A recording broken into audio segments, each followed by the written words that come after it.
In 2021, Giannis was at the top of the basketball world. After winning the MVP in both 2019 and 2020, Giannis had finally captured his first NBA title, and it looked like for the next few seasons, the league was his, and no one would take that crown from him. Yeah, and fast forward to 2024, Giannis's play has really not dropped off that much. He's had some of his best scoring seasons of his career the past couple years, but due to some lackluster team performances in the playoffs, Giannis is not really seen by a lot of people as the best player in the world still, and it's almost got to the point where he's a little underrated.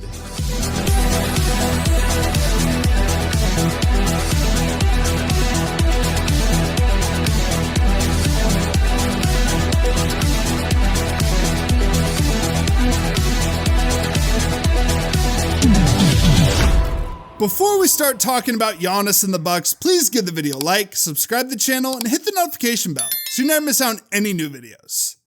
In the summer of 2021, Giannis had reached the absolute peak of basketball. Like we said, he'd won back-to-back MVPs in 2019-20, Defensive Player of the Year in 2020, and he finally captured that ring after coming up short in some past playoffs. The first championship for the Bucks since 1971, only their second title ever, and we have a whole video about how dominant he was in that 2021 final, so check that out after this. And at the time, he was seen by many as the best player in basketball. Some people still thought LeBron, some people thought KD after how good he was in that playoff series. And I thought like the next season with the Bucks, they had a very good shot to repeat with most of their core coming back. The following season, Giannis was just as good. He averaged 30 points a night, 11.6 rebounds, almost 6 assists, led the Bucks to 51 wins, got them the third seed out east. He finished third in MVP voting behind Jokic and Embiid, but make first team all defense and all NBA. And to me, it felt like it was going to be a rematch of Bucks versus Suns because Bucks were really good out east, and the Suns were the most dominant team all season. But things rarely go how we think they're gonna go in the NBA, but we'll get to that in a second. First round, the Bucks matched up with Chicago in a series they would easily win in 5, although disaster struck in game 2 when they lost Chris Middleton to a sprained MCL that it almost feels like he still hasn't recovered from. Like he was on minutes restrictions all year last year because of it, but whatever. They lost him for the rest of this playoffs. Huge loss for the Bucks considering he was kind of their closer down the stretch. I mean, Giannis, as good as he is, he doesn't have a game that really is designed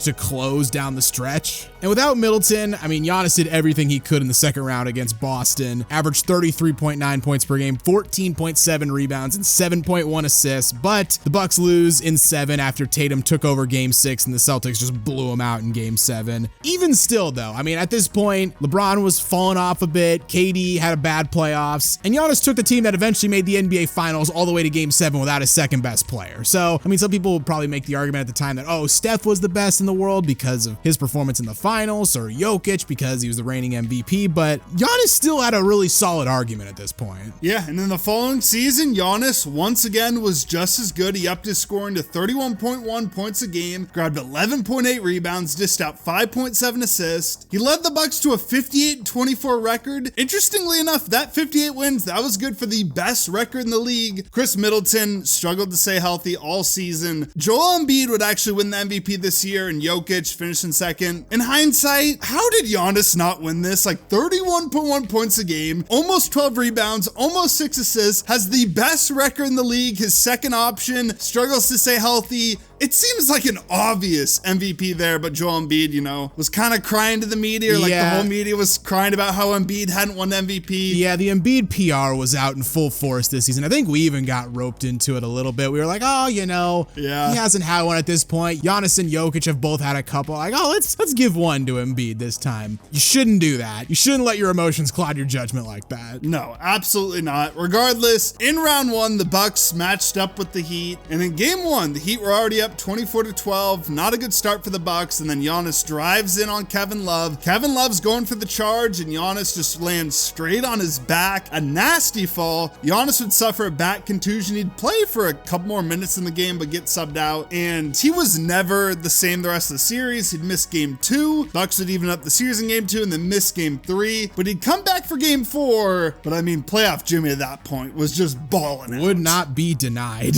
Giannis played well in game 4 though. I mean, 26 points is decent, and then in game 5 he had 38. But the Bucks go down in 5 in the first round to Miami, and Giannis has a really bad moment at the end of game 5 where he passes the ball away, nearly passes it out of bounds, was kind of running from the ball at the end of regulation. So this was really the playoffs where Giannis lost his mantle as the best player in the world. I mean, you go down as the first seed in the first round. You can't come back from that. You really can't. At least that year, you can't come back from that. And then on the other end, what really killed it, the other side of the bracket, Jokic was just incredible. He finally had his moment after being the guy where people kind of criticize as this regular season merchant. He was incredible, takes out that same Miami Heat team in 5 games in the NBA Finals. And from there, Jokic took that crown as the best player in the league and really has not given it up since. At least Giannis hasn't been able to catch up to him. But going into last season, it seemed like the Bucks and Giannis had a very good chance to win another title after they made the shocking move to acquire Damian Lillard. They had to send out Drew Holiday, Grayson Allen, a 2029 first, and 2 future first round pick swaps. But it seemed like worth the risk for a Bucks team that kind of plateaued the past couple seasons. But the big downside came just a few days later when the Celtics acquired Drew Holiday for Malcolm Brogdon, Robert Williams, and 2 future first. I mean, the Bucks knew that was a risk going into it, but that's gotta hurt.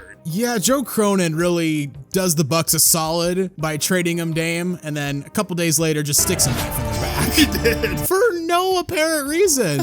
Like, I'm sure there are places he could have sent Drew, probably in the Western Conference, but no, send him to Boston for not a ton, honestly. Yeah, not the best trade haul, but goddamn, that was great for the Celtics. We saw how it worked out for them. Bucks, on the other hand, kind of struggled a bit to start the season. They started just 5-4, slowly picked things up until they shockingly fired Adrian Griffin. They were 30-13 at the time, only 43 games into his tenure. And who do they pick up to replace him? Our good old friend Doc. I've ranted about this move in so many different videos. Like, you could probably make a decent little compilation of it, but I mean, I get the players were not big fans of Adrian Griffin. Like, I get it. First of all, the boneheaded decision was to fire Budenholzer in the first place. That was dumb as.